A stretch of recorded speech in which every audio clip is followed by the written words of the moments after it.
Hi, and welcome to our revision of English Language Paper 1, question number 2.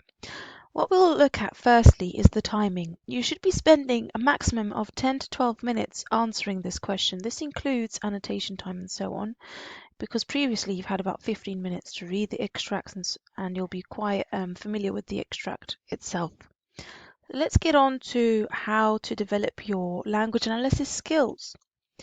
First thing to do is to make sure you know the differences between simple, compound, and complex sentences.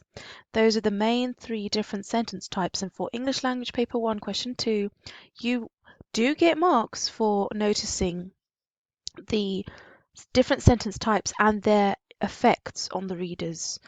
As well as that, obviously, you get marks for identifying other language techniques, such as sensory language, to do with the senses, feeling, sight, and so on, adjectives, metaphors, similes, and so on.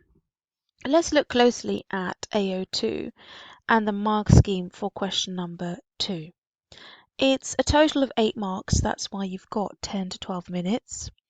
And there are 3 bullet points that we really need to focus on. You need to analyze the effects of the writer's choices of language techniques.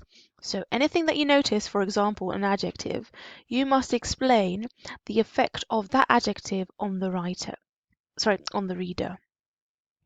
You need to use and select a range of relevant quotes. That's the second bullet point there.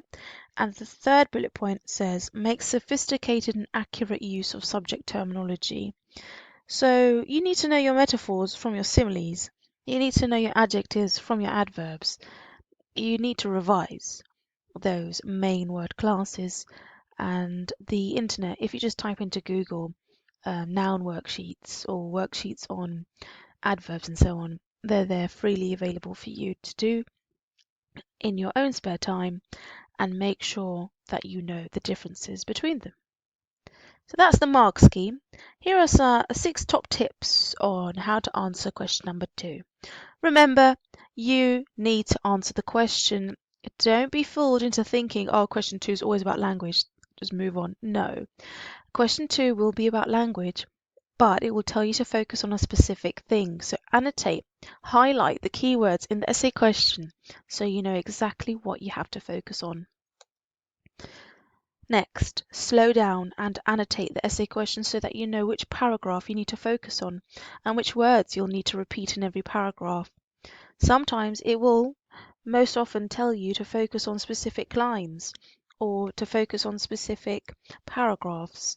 If you don't look at the perfect paragraph or the specific paragraph, for example, in this example, past paper that I've got for us, which obviously is a made up one, it tells us to look at paragraph 4. Well, if you just randomly get quotes from another paragraph, you've lost 8 marks. You need to know your word classes confidently, as I've said before, and you need to know your verbs from your adjectives and so on. You need to be able to zoom into keywords and consider their connotations. So instead of saying, oh, the word force means movement, you need to think about how this word could affect the reader's feelings. What tone does it create? What do we link this word with, both explicitly, obviously, and implicitly, in a hidden way? Number 5, you need to use a range of quotes. Like I say to my students, if you've got no quotes, you've got no hope. And finally, you must identify similes, metaphors, personification, and so on. Don't forget to consider, oops, it says 5th point, really it's the 6th point, sorry about that. Don't forget to consider the use of sentences, simple, compound, and complex sentences. That's the 3rd bullet point. So we will be moving on in my next video to words and how to consider their connotations. So stay tuned to continue focusing on question 2 of English Language Paper 1. Thank you.